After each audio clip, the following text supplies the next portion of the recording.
So Modi ಮಾತುಗಳಿಂದ so B J ಪಿಗೆ ಹುರುಪು ಬಂತ ಅಥವಾ ಮೋದಿ ಮಾತುಗಳಿಂದ ಜನ ಮರಳಾಗ್ತಾರಂತ?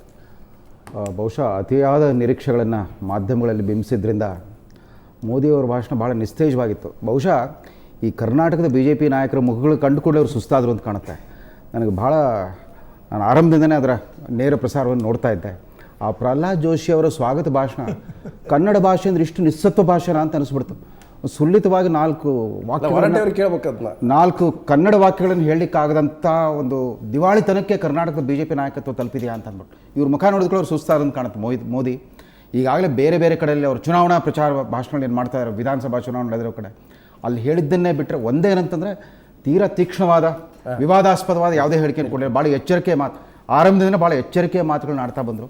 ಭಾಳ ಸುಸ್ತಾದಂತ ಕಾಣಿಸ್ತು. ಯಾಕೆ ನಾವು ಮತ್ತು ಅನಂತವ್ರು ಮಾತಾಡುವಾಗ ಅದೇ ಪ್ರಸ್ತಾಪ ಮಾಡಿದ್ದು ಅಂದರೆ ಭಾಳ ಒಂದು ರೀತಿ ಅಂದರೆ ಟಾರ್ಗೆಟ್ ಆಗಿ ಒಂದು ಪ್ಲ್ಯಾಂಡ್ ಆಗಿ ನಾವು ಈ ಭಾಷಣಕ್ಕೆ ಶುರು ಮಾಡಲು ನಾನು ಒಂದು ಲೈವ್ ಕೊಡ್ತಾ ಇದ್ದೆ. ಅವಾಗ ಹೇಳ್ತಾ ಇದ್ದೆ ಈ ಹಿಂದಿನ ಈ ಇತಿಹಾಸಕ್ಕೆ ಸಂಬಂಧಪಟ್ಟಿದ್ದು ಯಾವುದು ಮಾತಾಡೋದಿಲ್ಲ, ಬರೀ ರಾಷ್ಟ್ರೀಯ ಕೌಟುಂಬಿಕ ರಾಜಕಾರಣ, ಮತ್ತೊಂದು ಕಡೆ ದೇಶದ ಆಂತರಿಕ ಭದ್ರತೆ ಇವು ಇಷ್ಟೇ ಪ್ರಸ್ತಾಪ ಮಾಡ್ತಾರೆ. ಯಾಕಂದರೆ ಒಂದು ರಾಷ್ಟ್ರೀಯ ಚಹರೆ ಕೊಡ್ತಾ ಇರೋದ್ರಿಂದ ಬಹುತೇಕ ಮೋದಿಯವರು ಸ್ಥಳೀಯವಾದಂಥ ಏನೇ ವಿವಾದಗಳನ್ನು ಪ್ರಸ್ತಾಪ ಮಾಡೋದಲ್ಲಿ ನಾನು ಮಾತನ್ನು ಹೇಳಿದ್ದೆ. ಬಹುತೇಕ ಅದೊಂದು ಗೋಹತ್ಯೆ ನಿಷೇಧ ಒಂದು ಬಿಟ್ಟರೆ ಎಲ್ಲವೂ ಕೂಡ ಒಂದು ರೀತಿ ಪುನರಾವರ್ತನೆ ಅಂತ ಅನಿಸ್ತಂತ.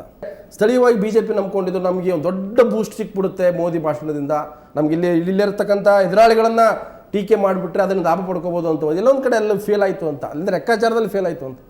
ನಮ್ಮ ಕಡೆ ಲಕ್ಷ್ಮಣ ಬಿಜಾಪುರ ಒಂದು ಗಾದಿ ಮಾತಿದೆ, ಮೂತಿ ನೋಡಿ ಮಳ ಹಾಕಿದ್ರಂತ, ಮುಖ ನೋಡಿ ಮಳ ಹಾಕಿದ್ರಂತ. ನಿಮ್ಗೆ ಸ್ವಲ್ಪ ಸೂಕ್ಷ್ಮ ಮುಖ ನೋಡಿ ಮಳ ಹಾಕಿದ್ರು. ಮತ್ತೀಗ ರೇಷ್ಮೆ ಹೇಳ್ದಂಗೆ ಇವರೆಲ್ಲರ ಮುಖ ನೋಡಿದ ಕೂಡಲೇ ಅವ್ನು ಭಾಷಣ ಮಾಡೋದು ಹೋಗ್ಬಿಡ್ತಿ. ಇವರೆಲ್ಲರ ಮುಖ ನೋಡಿ ಸಪ್ಪು ಮುಖ ಏನಿಲ್ಲ ಇವ್ರಿಗೆ. ಹಿಂಗಾಗಿ ಆಯ್ತು. ಇನ್ನೊಂದು ನೀವು ವಿಚಾರ ಮಾಡಿ, ಕನ್ಫ್ಯೂಷನ್ದಲ್ಲಿ ಮೋದಿ ಅವ್ರಲ್ಲಿ ಕನ್ನಡದ ಯಡಿಯೂರಪ್ಪನ ಬಗ್ಗೆ ಸಾಫ್ಟ್ ಕಾರ್ನ್ ಇತ್ತು ಅವ್ರಿಗೆ. ಯಡಿಯೂರಪ್ಪನ ಫ್ಯಾಕ್ಟ್ರಿ ತಲೆಯಲ್ಲಿ ಕಟ್ಟಿದ್ದ ಯಡಿಯೂರಪ್ಪ ಇವತ್ತು ಬರ್ಬೋದು ಅಂತೇಳಿ ಎಕ್ಸ್ಪೆಕ್ಟೇಷನ್ ಇತ್ತು. ಇಲ್ಲಿ ಅವ್ರು ಅವ್ನು ಯಡಿಯೂರಪ್ಪನ ಬರಬಾರ್ದು ಅನ್ನುವಂಥದ್ದು ಒಳಗಿಂದೊಳಗೆ ಷಡ್ಯಂತ್ರ ಮಾಡ್ತಾರನು ಅದು ಇತ್ತು. ಹೀಗಾಗಿ ಮೋದಿ ಭಾಷಣ ಮಾಡುವಾಗ ಎರಡೆರಡು ಮೈಂಡ್ ಇಟ್ಕೊಂಡು ಮಾತಾಡಿದ್ರು. ಅಲ್ಲಿ ನೀವು ಹೇಳಿದ್ರೆ ನಾನು ಪೂರ್ವಕ ಹೇಳ್ತೀನಿ, ಯಡಿಯೂರಪ್ಪನ ಕೂಡ ಹೇಳಿದ್ರು ಅಧಿಕೃತವಾಗಿ ಮಾಧ್ಯಮಕ್ಕೆ, ನನ್ನ ಕರೆದು ಈಗಲೂ ನಾನು ಮೋದಿ ಜೊತೆ ವೇದಿಕೆ ಹಂಚ್ಕೊಳ್ಳೋಕೆ ರೆಡಿ ಅಂತ ಹೇಳಿದ್ರು. ಹೌದು, ಇವರು ತಯಾರಿಲ್ಲಲ್ಲ, ಇವರು ಅದರಲ್ಲಿಲ್ಲ. ಅದಕ್ಕೆ ಹೀಗಾಗಿ ಮತ್ತು ಅನಂತವ್ರು ಹೇಳ್ದಂಗೆ ನಾನು ಬೇರೆ ಬೇರೆ ಕಡೆ ಭಾಷಣ ಮಾಡಿದ್ದೆ. ರೈತರ ಬಗ್ಗೆ ಭಯಂಕರ ಮಾತಾಡಿದರು.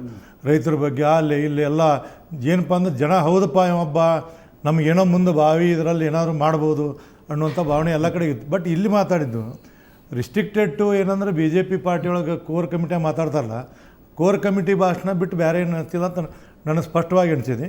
ಅದಕ್ಕೆ ಎರಡು ಇರ್ಬೋದು. ಒಂದು ಹತಾಶೆಯಾಗಿ ಇವ್ರು ನೋಡಿ ಇವ್ರು ಇದನ್ನೆಲ್ಲ ನೋಡಿ ಆಗಿರ್ಬೋದು. ಎರಡನೇದೇನೆಂದ್ರೆ ಎಷ್ಟು ಮಾತಾಡಿದ್ರು ಅಷ್ಟೇ ಹಣೆ ಬರ ಬಿ ಜೆ ಪಿದು ಇಲ್ಲಿ ಕರ್ನಾಟಕದಾಗ ಏನು ಮಾತಾಡಿದ್ರು ಅಂತೇಳಿ ನಾಮಕೆ ವಾಸ್ತೆ ಹಂಗೆ ಮಾತಾಡಿರ್ಬೋದು ಅಂತೇಳಿ ನಾನು ಅದನ್ನೆಲ್ಲ ನೋಡಿಕೊಂಡಾಗ ನನಗೆ ಆ ರೀತಿ ಸ್ಪಷ್ಟವಾದಂಥ ಅಭಿಪ್ರಾಯ ಇದೆ. ಬಟ್ ಶಂಕರ್ ಪಕ್ಷಕ್ಕೆ ಭಾಳ ಸ್ಪಷ್ಟವಾಗಿ ಹೇಳಿದ್ದಾರೆ, ನಿಮ್ಮದು ಕೊನೆಯ ದಿನಗಳೇ ಎಣಿಸ್ತಾ ಇದ್ರಿ ಕಾಂಗ್ರೆಸ್ನವರು. ಸೊ ಕಾಂಗ್ರೆಸ್ಗೆ ಕೊನೆಯ ದಿನಗಳಿದೆ. ಮತ್ತು ಇನ್ನೊಂದು ಭಾಳ ಬಹುಮುಖವಾಗಿ ಹೇಳಿರ್ತಕ್ಕಂಥದ್ದು, ಯುವಕರು ನಮಗೆ ಶಕ್ತಿ, ಕಾಂಗ್ರೆಸ್ಗೆ ಬರೀ ವೋಟರ್ಸ್ ಆಗಿದ್ದಾರೆ. ಸೊ ಕಾಂಗ್ರೆಸ್ ಟಾರ್ಗೆಟ್ ಇರ್ತಕ್ಕಂಥದ್ದು ಕೇವಲ ವೋಟರ್ ಮಾತ್ರ. ಅವರ ಅಭಿವೃದ್ಧಿ ಇರ್ಬೋದು, ಇಂಜಿನಿಯರ್ ಡಾಕ್ಟರ್ಸ್ ಕೊಡ್ತಕ್ಕಂಥ ಇನ್ಸೆಂಟಿವ್ಸ್ ಇರ್ಬೋದು, ಇನ್ಫ್ರಾಸ್ಟ್ರಕ್ಚರ್ ಇರ್ಬೋದು ಕಮ್ಮಿ ಇದೆ. ನೀವೇನಿದ್ರು ಮಾಂಸ ರಫ್ತಿಗೆ ಇನ್ಸೆಂಟಿವ್ಸ್ ಕೊಡ್ತಾ ಇದ್ರಿ ಕಾಂಗ್ರೆಸ್ಸು. ಅಂದರೆ ಅವರು ವೋಟನ್ನು ಪೊಲರೈಸ್ ಆ್ಯಂಗಲಲ್ಲಿ ನೋಡ್ತಾ ಇದ್ದಾರೆ ಮೋದಿ ನಿಮ್ಮ ಪಕ್ಷವನ್ನು ಇಟ್ಕೊಂಡು. ಮೋದಿ ಅವ್ರ ಬಗ್ಗೆ ಬಿ ಜೆ ಪಿಯವರಿಗೆ ವಿಪರೀತವಾಗಿರ್ತಕ್ಕಂಥ ನಿರೀಕ್ಷೆ ಇತ್ತು. ಮತ್ತು ಅವರು ಇಡೀ ಕರ್ನಾಟಕದಲ್ಲಿ ನಮ್ಮ ಸೋಲನ್ನು ಮರೆಸಿ ನಮ್ಮನ್ನು ಗೆಲುವಿನತ್ತ ತೆಗೆದುಕೊಂಡು ಹೋಗ್ತಾರೆ ಅಂತಕ್ಕಂಥ ದೊಡ್ಡದಾಗಿರ್ತಕ್ಕಂಥ ಒಂದು ಆಶಾಭಾವನೆ ಇತ್ತು. ಅದು ಇವತ್ತಿನ ಸಭೆಯಿಂದ ಸಾಧ್ಯ ಆಗಿಲ್ಲ. ಅದಕ್ಕೆ ಅನೇಕ ಕಾರಣಗಳಿದ್ದಾವೆ.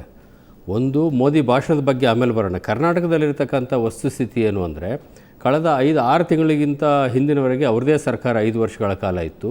ಅಲ್ಲಾಗಿರ್ತಕ್ಕಂಥ ಎಲ್ಲ ಹಗರಣಗಳ ಬಗ್ಗೆ ಸಂಪೂರ್ಣವಾಗಿರ್ತಕ್ಕಂಥ ಮಾಹಿತಿ ಒಬ್ಬ ರಾಷ್ಟ್ರ ನಾಯಕನಾಗಿರ್ತಕ್ಕಂಥ ಮೋದಿಗೆ ಇರಲೇಬೇಕಾಗ್ತದೆ. ಹಾಗಾಗಿ ಸಹಜವಾಗಿದೆ ಅಂತ ಕಾಣ್ತದೆ.